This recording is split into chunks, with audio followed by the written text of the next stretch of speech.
Hi, this is Lindsay from the Awaken Press, and I'm so happy to have a special guest here with us today. His name is Paul HOSCH, and he's the author of a very brand new book, Undercover in India. Hey, Hi, Paul, Lindsay. nice to see you today. Always nice to see you. I'm so happy to have you here. So you have that cover that you're holding up there, Undercover in India, because this is your very first published book in ebook format. So it is available in ebook format. And I'm just very excited that this book has been finally released because I've been looking forward to this release in 2023. So we're going to talk about the book today. In Undercover in India is a satirical memoir that you wrote, and a 23-year-old American yogi, aka you, visits India and finds himself in serious trouble when his beloved guru is imprisoned on questionable murder charges. Now, this was back in the summer of 1971, right? So this is a pretty amazing memoir that you've written. Thank you. Yeah. And the book is available on Amazon.com, as well as Barnes and Noble Nook, and for our Canadian readers on Chapters Indigo Kobo, and all around the world wherever ebooks are sold. So today, we're going to celebrate the launch of your very first published book in ebook format. And how does it feel? It feels great. I mean, we've been working together on this for 9 months, so it's like having a baby in a way, except I'm having the baby. Yeah, absolutely. Yeah, I mean, it took a while to put everything together, but we're finally here on the launch time. Yeah. But tell us a little bit more about the book from your perspective. How did you end up putting this together? And in your book, you do talk about your guru wanting you to write this book, but did it stem from that or something else? I think it really did stem from that because when I was about to leave India in 1971, I asked my teacher if there was anything I should do when I got back to the US. And he thought about it, closed his eyes, and he said, I think you should write a book. And I had never written anything before. So I was like, I kind of forgot about it, after, in the journey back, going back through England, back through the US, back through all these different countries. And I just forgot about it for like almost 50 years. And then a friend reminded me,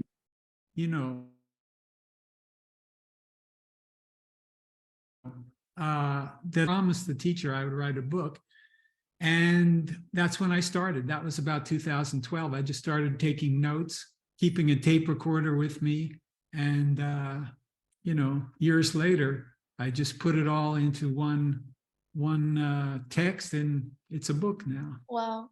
Well, it just goes to show that that recordings really help to capture your memories. Yeah, it really did help a lot. I had heard a psychologist on the radio talking about just writing anything you want and then putting it all together later. So that's kind of the way I did it. I think if I would have started sequentially and said, I'm going to write a chronological book, I never would have been able to do it. Wow.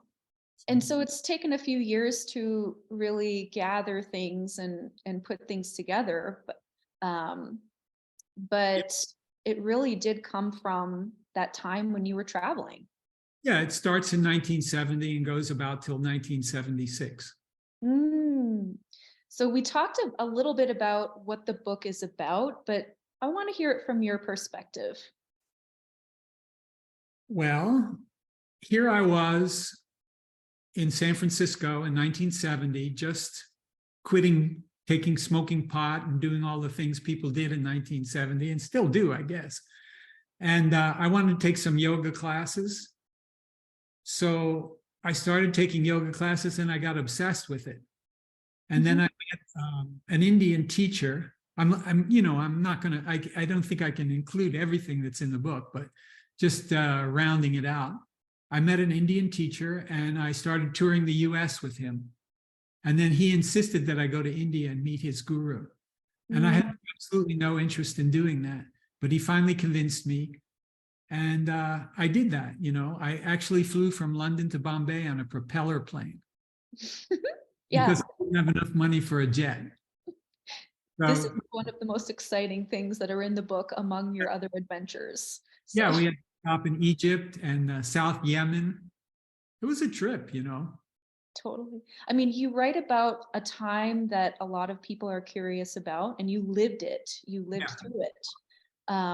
But I'm particularly excited to convey to the readers about that section in the book where you're in a poverty-stricken monastery, which gets shuts down in the summer of 1976.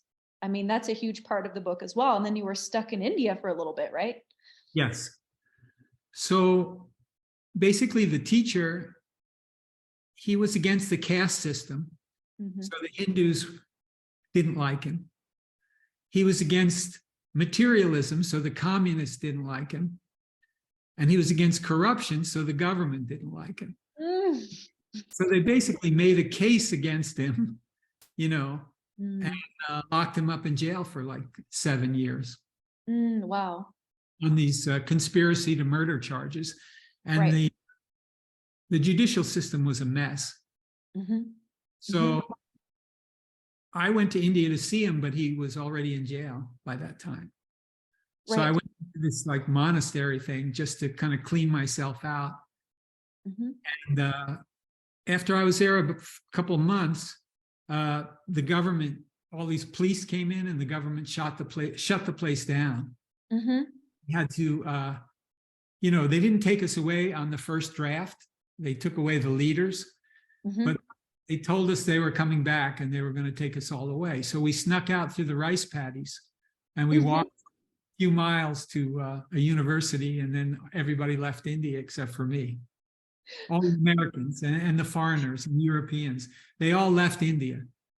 And I decided I would stay and just kind of snoop around and see what was going on. I think that was one of the most intriguing parts of the story. And one of the reasons why we first wanted to publish your memoirs was because of that scene running across the rice paddies. I mean, it's a very adventurous life that you've been able to live, a very full life from what it seems, that a lot of people don't get to experience, which is one of the other reasons why we wanted to publish this. So it's I mean, it's exciting now, even for me to think about what I did. But at the time, I was just thinking, like, I think we better get out of here. You know, right. just, what am I going to do tonight? You know, it was like we left at 4 o'clock in the morning, you know, and walked moonlit across the rice fields have like a border around them. So we walked on the border. It was like kind of like walking on a checkerboard all the way to where we were going. And so, yeah, it was right. It wasn't like, oh, this is exciting. It was like, we better get out of here because we're going to prison for nothing, you know. Yeah. So there's that element of risk and maybe a bit of fear in it. Yeah. I don't know why. I was never very afraid in India. I always felt like I'm an American. They're not going to do anything to me. I don't think that's true. Right.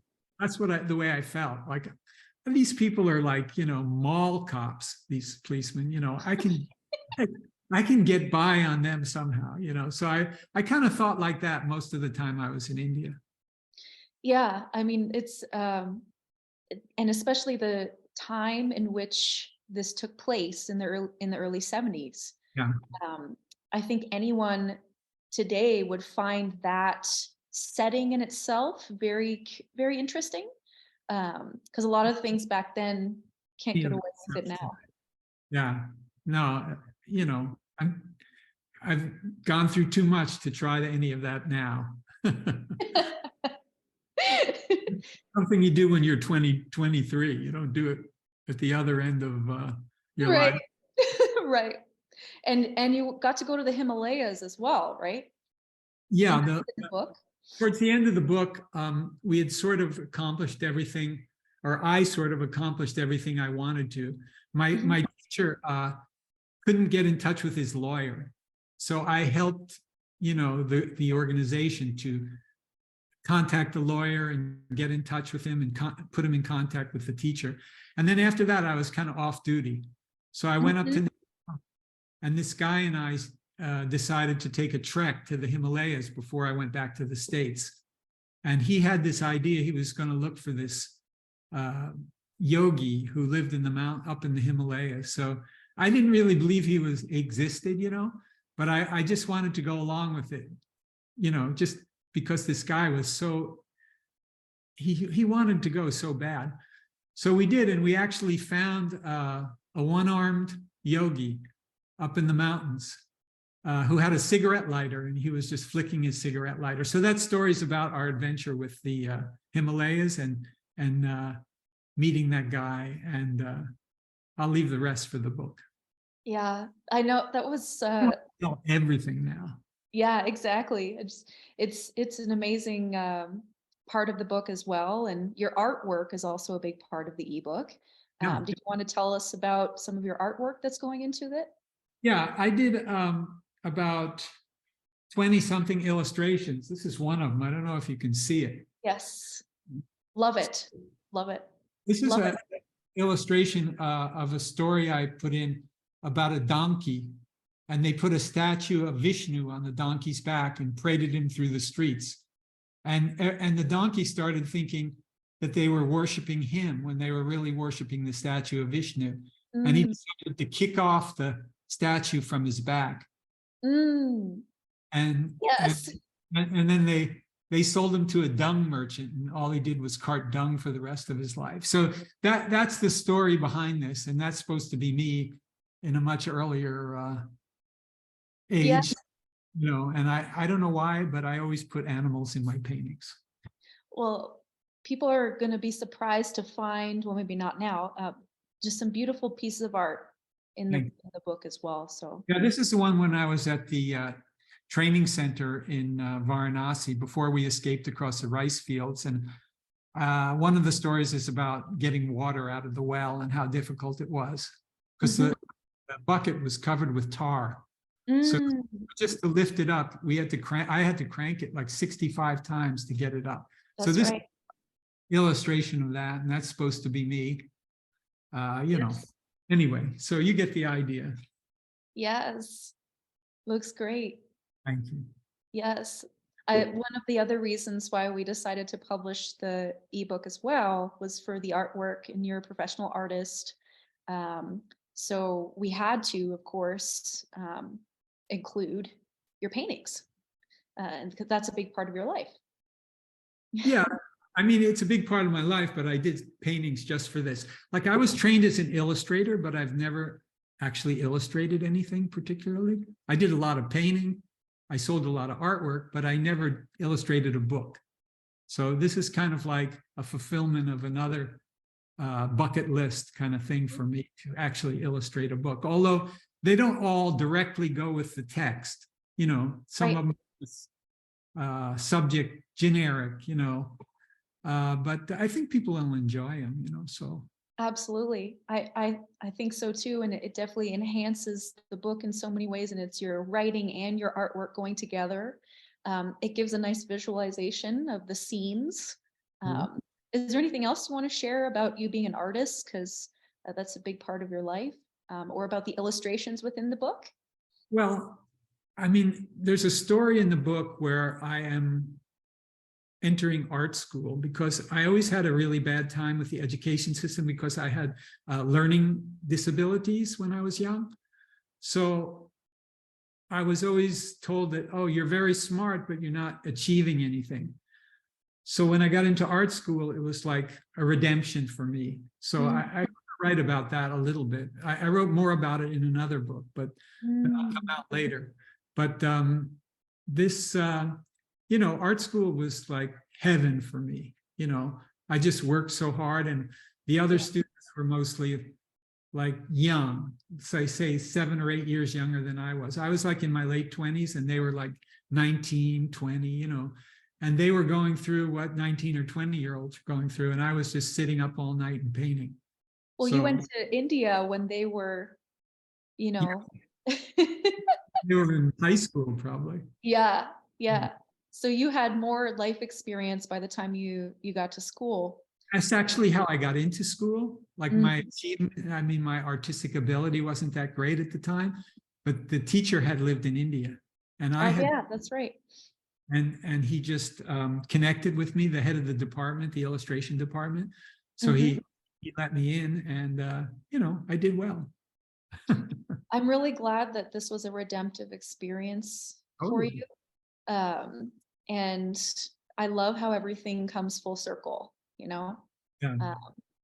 But if there was one main thing Yeah. that you hope that readers will get out of the book, what would that be? Well, I think your first duty is to be entertaining. Like if you can't bore people into reading a book, you have to entertain them. You have to be something that subject wise that they're interested in, and then you have. So what I did basically was to make each story. If you took it out of the book and put it alone, it'd probably be readable. So I kind of wrote it that way. As far as what I'd like people to take, they're welcome to take what they want. In my experience, that's what they do anyway. If they're Right. interested in finding a guru, they may find some interesting information about how to do that or how not to do that. If they're interested in doing meditation on their own, they might find interest in that.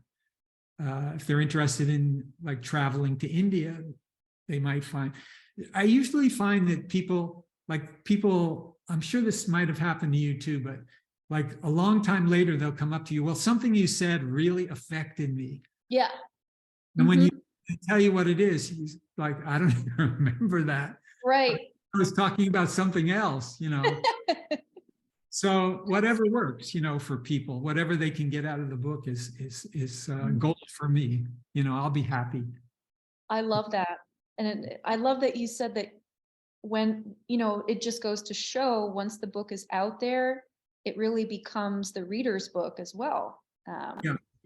And it's interesting though, because in the synopsis, we write, you wrote this line at the end that says, after successfully completing his mission, your mission in India, the young acolyte, so yourself, counsels seekers to accept great wisdom as it comes, but follow only those precepts that resonate within one's soul. Sure. So I think that's a great theme of the book, because throughout the scenes you offer insight. You're able to put it together, and we call it satirical for a reason, but it's very insightful. So you're able to link these ideas together, and I think that's a big part of the book as well.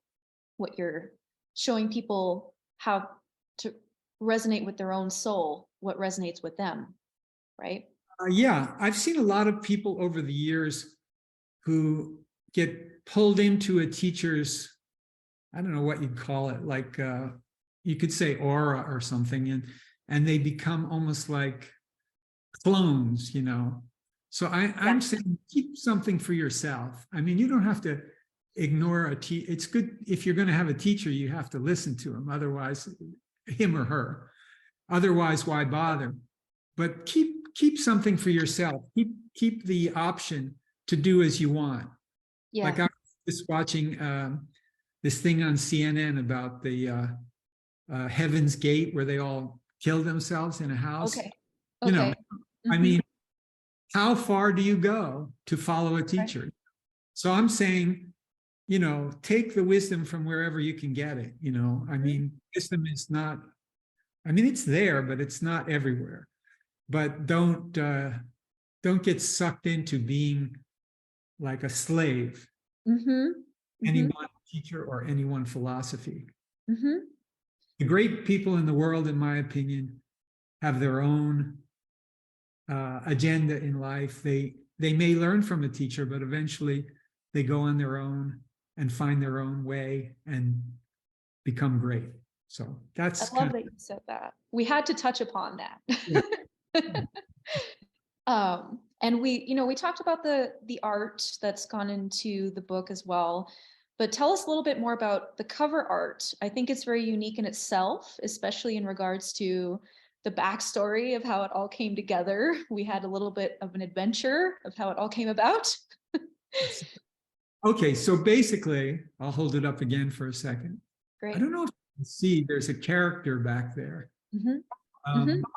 He's wearing like sort of a Humphrey Bogart hat, and his arms are up like that. Like it was based on an ancient painting called Chakra Man, which he said was popular in Canada, but I don't know if people in the US know it.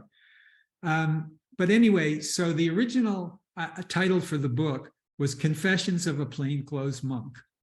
I don't even know if you remember that, but that was the original concept. And I thought later better of that title because it might cast aspersion on monks somehow. I just was being sensitive to that issue, you know, like if a monk saw that, they might be offended. So I said, okay, we'll use undercover in India. But that guy from that idea, he was supposed to be the undercover monk, right? Okay. And you and Kurt, your husband who designed it, really liked that idea. And then I liked the idea of the Ganges, the river, holy river where people bathe to try to get themselves enlightened before they die. So I wanted to put the picture in. You folks wanted to put the Chakra Man guy in, and we wound up doing both. So that's basically the backstory of the cover. I mean, there was a lot of chapters in that story, but that's the theme and outline. I'm not even sure the story is over yet, but I know, right? most of it is. So. And I think it's a unique cover. Like you don't see that many covers with photographs on the front like that of you know, a bunch of people, and then it's got the artwork in it, and the guy's eyes are coming out between the lines of the title. So it works nicely, you know. Yeah, it's different. Yeah, very unique. And we wanted your artwork on the front, especially so it blended into your illustrations inside the book, you know. Yeah, no, that totally makes sense. And I think, you know, between the three of us, we got it right. So Yeah. Well, the subject matter of your book is very interesting in a culturally historical sense, as it's not just a memoir, right, about your diverse life, which I believe many people will never have the opportunity to do. But it also touches upon the power dynamics, which we talked about a little bit. You explained within especially organized spirituality, such as guru versus student, right? Is there anything else that you wanted to explain a little bit more about that? Or do you feel like we covered it? well, I would just say that to me, this book, when I thought of it and when I think of it, it's like a document. You know, I mean, if somebody said, why did I want to write it? I wanted to document this thing that happened, like with me trying to help the guru connect with the lawyer and being in India at the time of the emergency in 1976. That's mostly all forgotten now. Even the people who were involved at that time in the meditation group, they don't even know about. A lot of people don't even know about this. People who are currently following different teachers. So I thought, if I don't write this down, it will never be discussed. It will never be known. It'll be gone, you know. Right.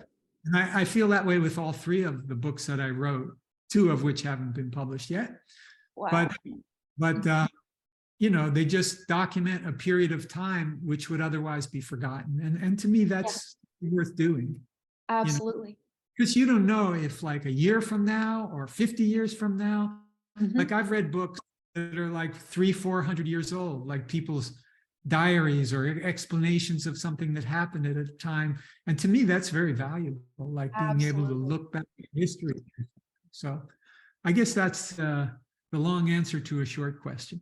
No, that's absolutely amazing. I just got goosebumps all over when you said that. It's the main reason we wanted to publish Undercover in India and your other works later. A lot of the tidbits, I want to say, that you write about they would be lost to history. And they're very unique experiences on one part with what you lived through, but yet on the other hand, there's these culturally historical nuggets there, that would probably be gone, like you said. So, I mean, it's amazing. Thank you. So, thank you for writing it. Thank And you for on that, publishing it. yeah, of course. If it wasn't for you, we'd have nothing to talk about. Well, in that sort of note, was there a favorite part about the book creation process? Was it before we came on board? Was it the writing part? Was it the editing, the publishing? What was your favorite part about putting this together? I don't know, most of it was done during the COVID pandemic. And so it was like something to occupy my time and my mind in a very positive way during a very difficult time, because, I live by myself. I spent a lot of time alone for like 3 years. And the book sort of was like my project, like Yeah. something, because I always like to feel I can make the best of an unpleasant situation somehow. And this book has been a manifestation of that idea. Yeah. That's beautiful. Yeah. Yeah. And was there a least favorite part of the process? I always have to ask that. I'm going to tell you, like, I do things very fast, right? Yeah.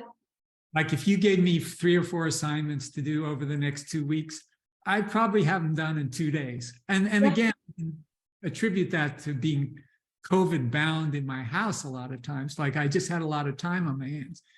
You, on the other hand, have so many different clients, that you're trying to help, which doesn't always compute in my mind. You know what I mean? Yeah. I just think of my own, like, I want the answer, is it okay? Am I doing the right thing?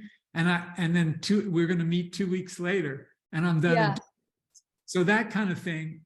And I finally figured out that it's nobody's fault. It's just, it's just, you have a life, and I sort of don't, No, you're good. I do, but I have a lot of time, I only have one client myself.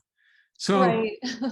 that was challenging for me because I had the same problem before. I made some videos with a woman in Hawaii, and she also was very determined in how she worked. She had a job, she had other things to do. And I was like, what about this? What about this? So it was a little different this time because I've been through it once already, and realized it wasn't her fault.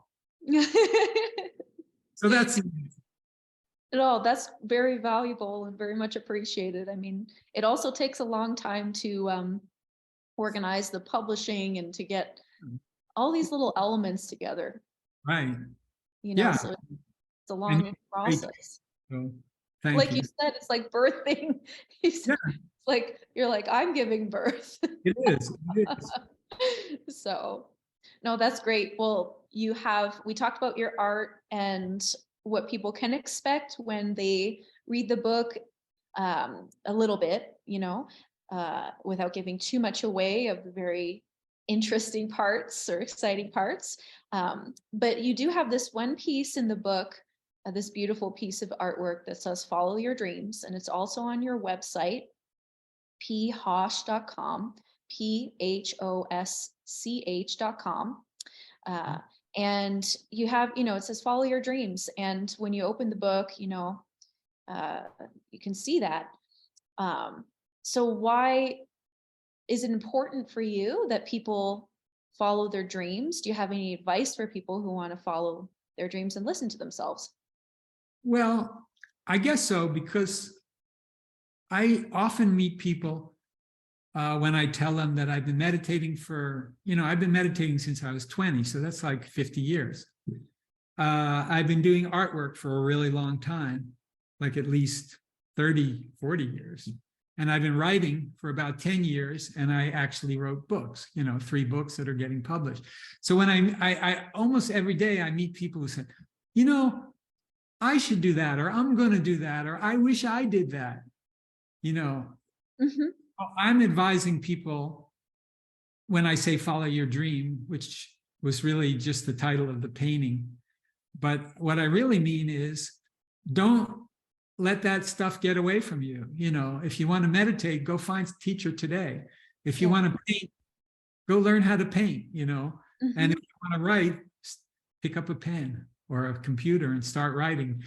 Don't wait, because life goes by, you know. And things happen, that unexpected things happen to prevent you from your own fulfilling your own dreams if you're not careful. So I'm just advising people while they have time, do what you do.